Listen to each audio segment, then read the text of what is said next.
بسم الله الرحمن الرحيم الحمد لله وصلى الله وسلم وبارك على عبده ورسوله ومصطفاه نبينا محمد وعلى آله وصحبه ومن اهتدى بهداه.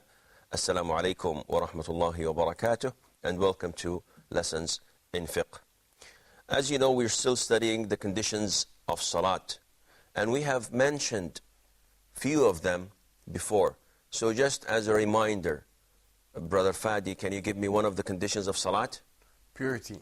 Purity.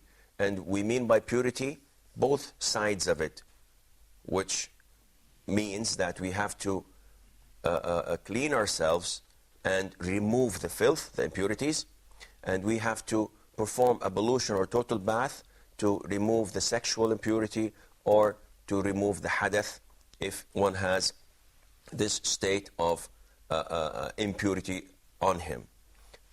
Do you have anything else, Brother Mustafa? Facing the Qibla? Facing the Qibla. And we talked about thoroughly a few programs ago. Do you have a third one, Muhammad? Facing the Qibla and Noor. Covering Awra. Covering the Awra. And the Awra are the area in your body that must not be seen by others. Abu Malik, do you have another condition of Salat? I was going to say Satr al-Awra. We didn't It deals with the times, the sun, yes. so which is?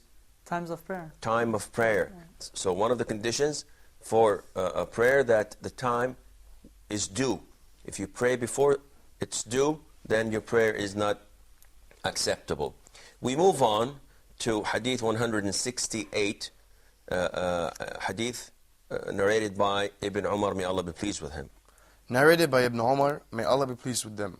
Allah's Messenger sallallahu alaihi wasallam forbade prayer at 7 places: a dump, a slaughterhouse, a graveyard, the middle of the path, a bathroom, and where camels sit at a watering place, and the top, meaning roof, of the Kaaba. This hadith is not authentic, so it is weak, and that does not necessarily mean that everything mentioned in it is wrong, but it means that it's not something that we should rely on whenever we say that it is not permissible to pray in this area. Now, if we take it from the very beginning, it says 7 places. A dump. What's a dump, Abu Malik? Trash yard.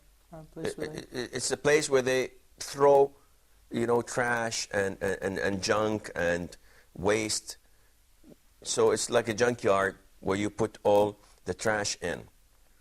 And again, there is no strong evidence supporting this. So if a person is living close to or was stranded in a dump and he had to pray, he must pray, providing that he is sure, or at least he is certain that there isn't any najasa. And you cannot be certain that there isn't any najasa, but what is most likely that there isn't any najasa, so you pray regardless. You don't have to do any tests or go to any labs to ensure that the place you're praying in is not najis, because the rule of thumb is that everything in this world is Pure. It's tahir. So to prove otherwise, you have to have evidence. So if I'm going to pray on, and this is something that lots of people do, whenever I go and visit people in their houses, I usually ask for permission to pray.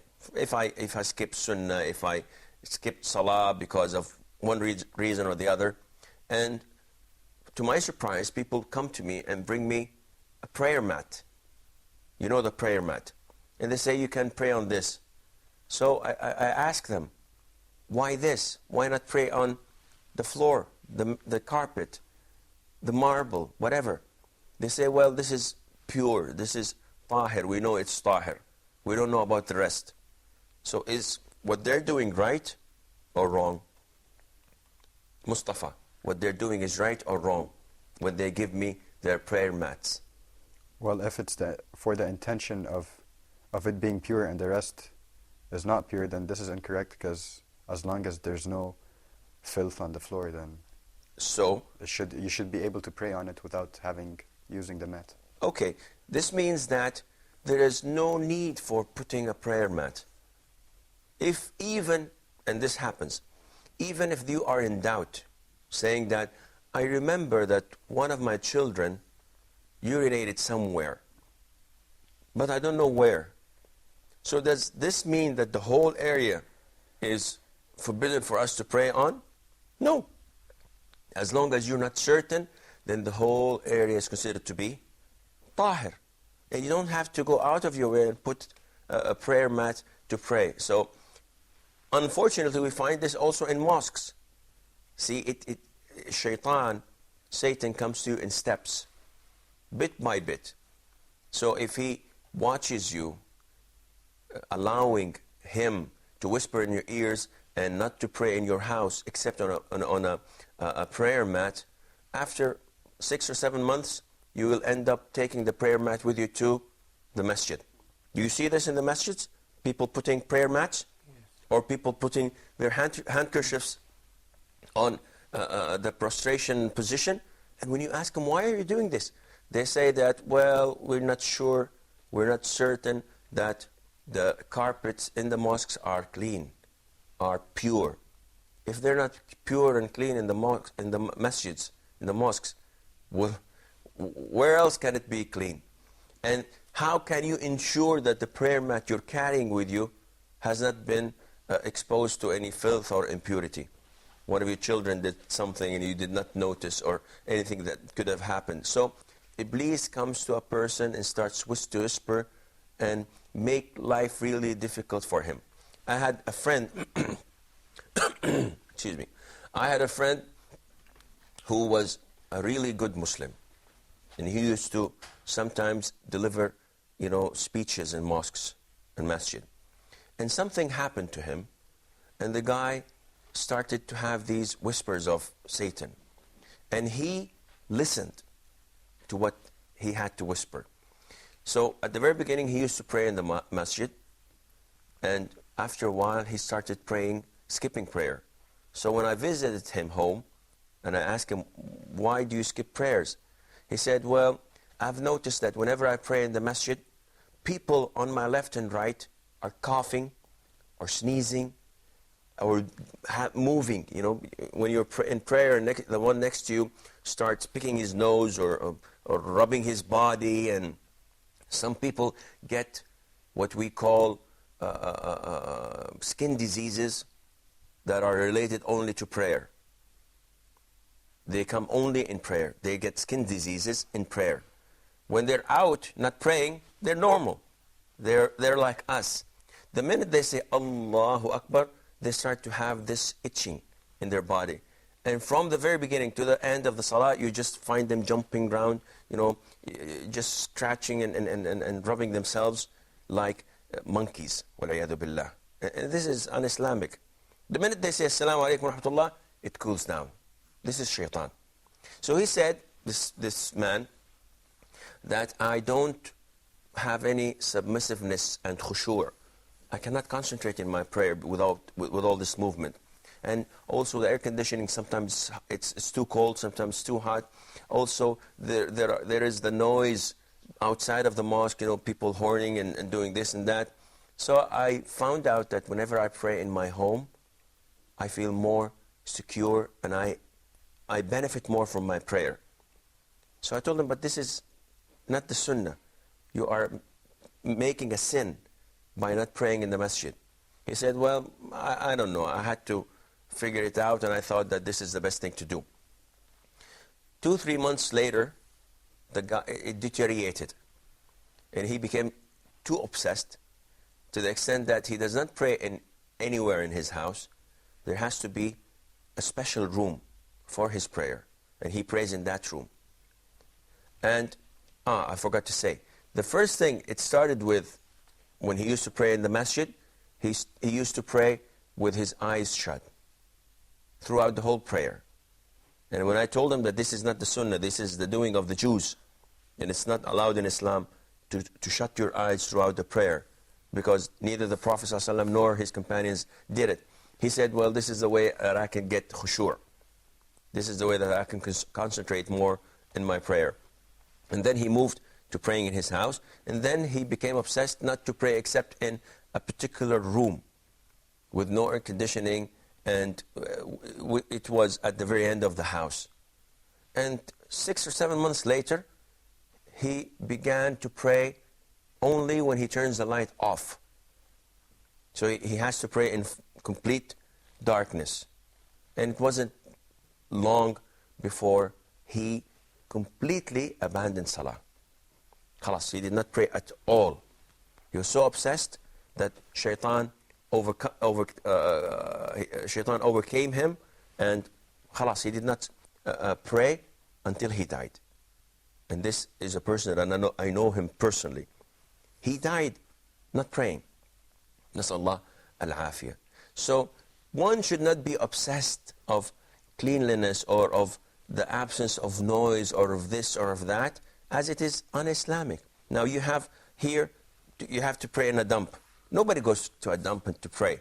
But if it happens, then as long as you don't see evidence that there is impurity, najasa, you may pray wherever you are. The second place is the slaughterhouse. And why is that? Slaughterhouse is like any other. What is not permissible for you to pray on is when there is blood of animals being slaughtered, because the blood coming out from the animals is considered to be najis, and there's no difference among scholars in this. Ad-dam al-masfuh, when it's pouring from the slaughtered animal, then this means that this area is najis. And people would hear this and say, you slaughter animals? How barbaric. Well, medicine proved that this is the best and easiest way to kill an animal. They kill animals. Some people kill animals by hitting them on the head or electrifying them or doing this or doing that. This is all un-Islamic and unacceptable. By slaughtering the animal, you ensure in less than 1 or 2 seconds that the nervous system is cut and the animal does not feel anything. And this has been proven. And even if it's not proven, this is our religion. This is the way that the Prophet ﷺ taught us how to do it. And the Jews slaughter, the Christians slaughter, the original Jews and Christians. It's only recently, like 50 or 70 years, that the people came to kill animals in a different way, not because it's more merciful, but because it keeps the blood in the body of the animal, so the weight, instead of being 100 pounds, it becomes 120 pounds, which means more money when you kill the animal and sell it. I believe that we have to break now, so please stay tuned. Inshallah, we will be right back.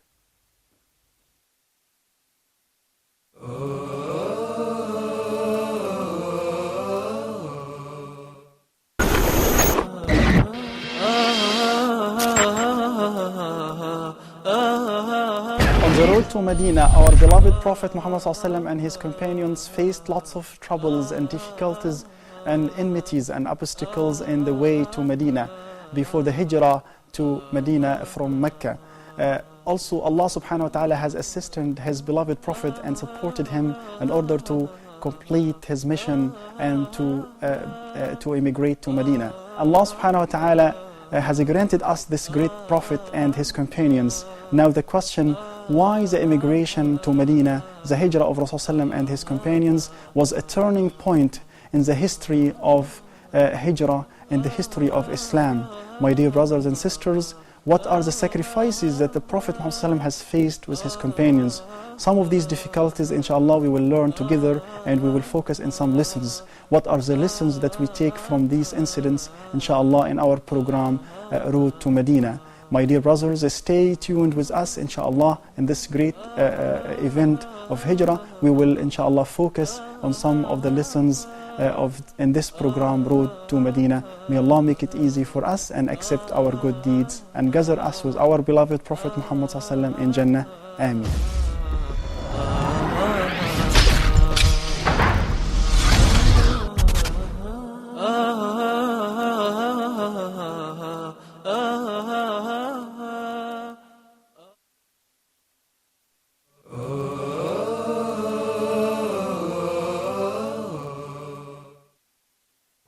Assalamu alaikum wa rahmatullah, and welcome back.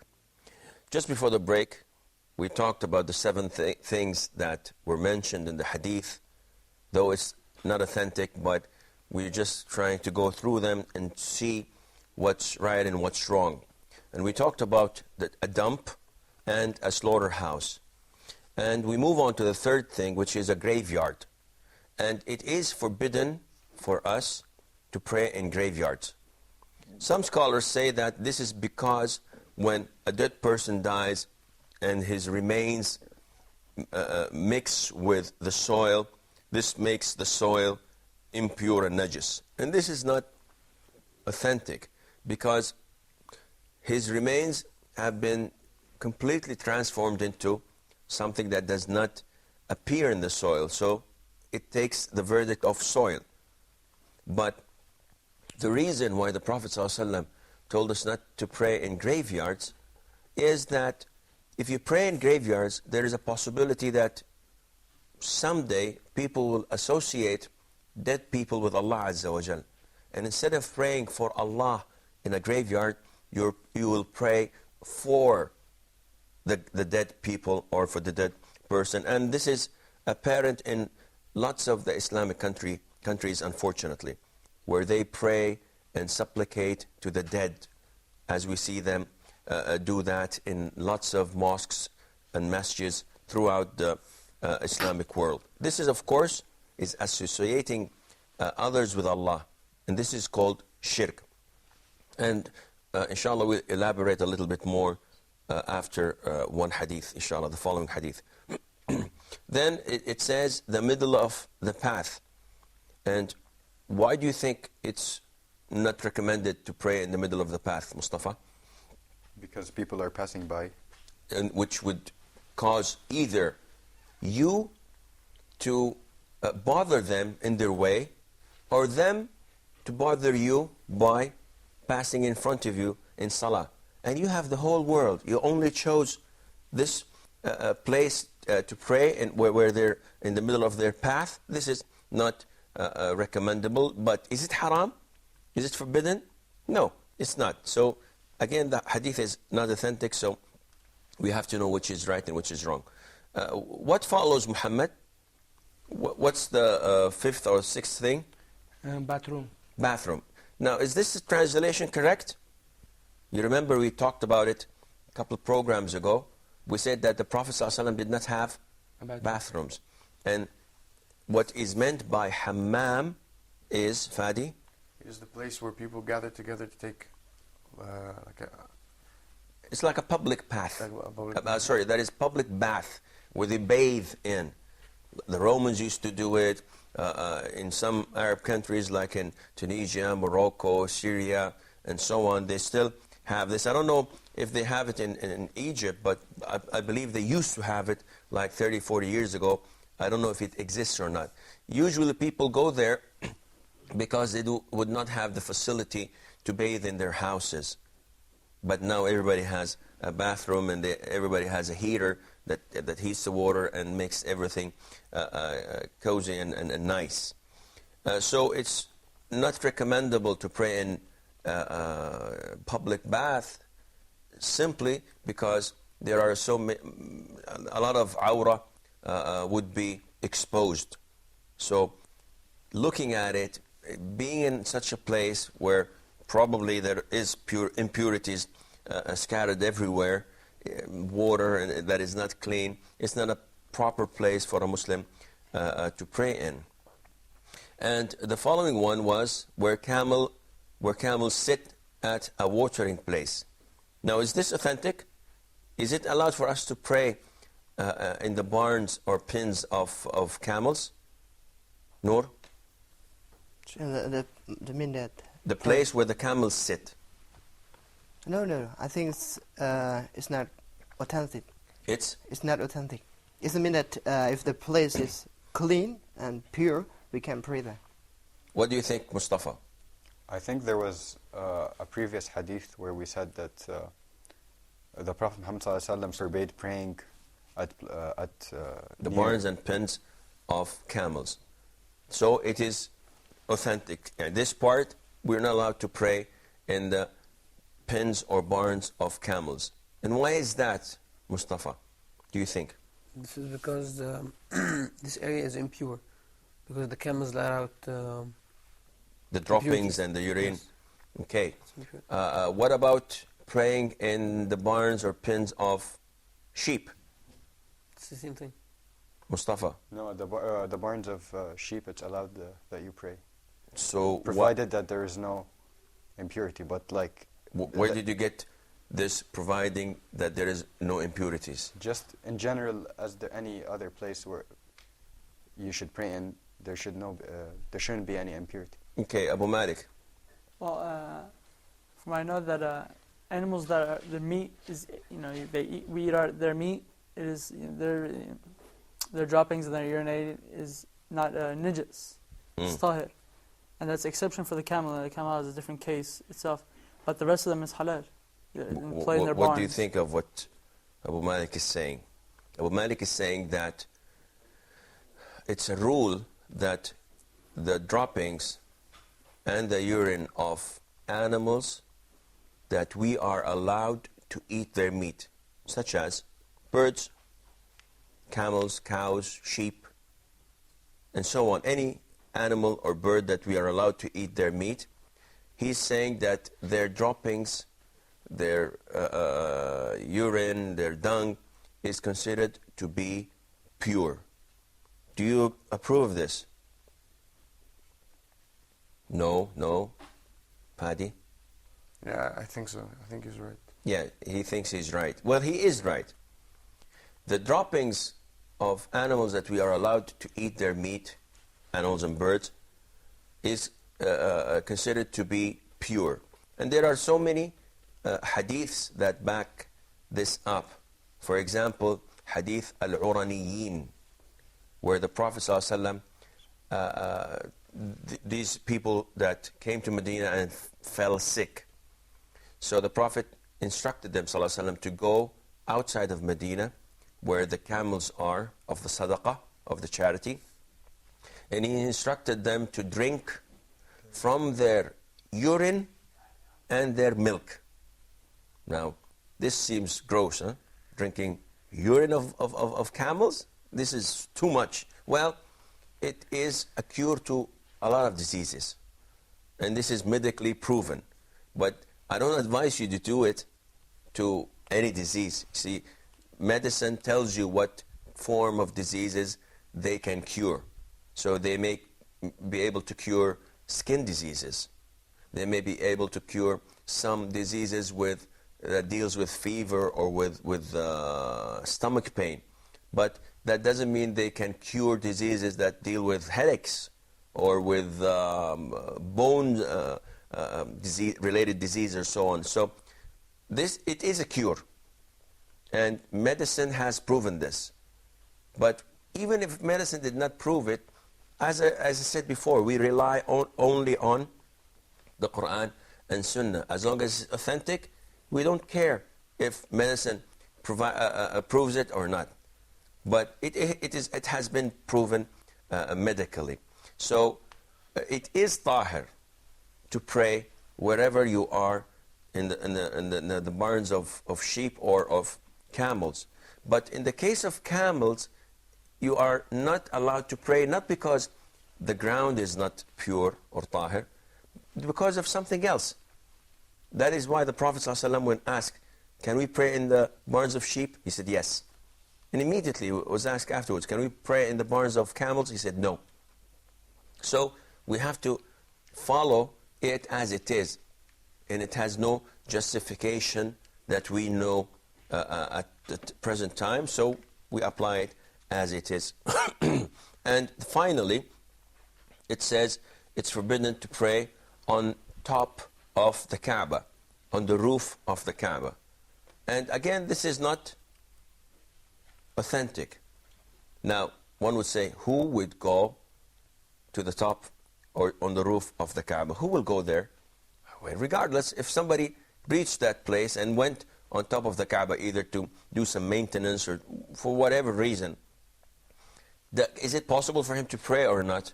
Some scholars say, no, it's not possible. And the reason? Because he would not be facing the Kaaba. Where will he be facing? And the same thing happens if a person prays inside the Kaaba. So the Prophet did this, huh? It's a sunnah. If you can get away and get into the Kaaba, this can easily happen when they wash the Kaaba. And they do this twice a year, I think. And if you know someone, you could be lucky and get the chance to enter the Kaaba. Does it have any significance? Is it, 1,000 times more or better than any other prayer? No, it does. It's not. The Prophet did it, alayhi salatu wasalam. Some of the companions did it. So it's part of the sunnah. And this is part of the sunnah that we should all try to follow. And why is that? Imam Ahmad ibn Hanbal once performed cupping. He got a person to extract blood from the back of his neck or shoulders. This is called hijama. And he gave him 1 dinar, which is a lot of money. So those present said, Imam Ahmad, this is a lot of money. Why did you give this man so much? He said, because I have reported a hadith where the Prophet ﷺ, it was said that he performed cupping and he gave the man who did the cupping a dinar. So I wanted to follow the sunnah. To that extent, they follow the sunnah. So if a person prays inside the Kaaba, then again, where will he be facing? Which direction? He is inside the Kaaba, so it's understandable. And likewise, Islam is good for every time and place. If you are on a spaceship, and definitely you're not facing the Kaaba, you may pray wherever you are. So if you are on the top of a Kaaba, if you are on the roof of the Kaaba, you may pray if you wish. And no one can say that, well, you have to come down and pray, because you are in the Kaaba. So wherever you face, you're facing the right direction, because as if you were inside the Kaaba, wherever you face, you're facing the right direction. So to put it in a nutshell, all what we have mentioned, the hadith is weak. Yet there are things that are authentic, and there are things that are not, and we have to try and enforce the things that are not authentic by authentic hadiths. Otherwise, it's not accepted and it is rejected. We have other issues, but I think regarding this hadith, I think this is all what we have and need. And until we meet next time, fi amanillah, wassalamu alaikum wa rahmatullahi wa barakatuh.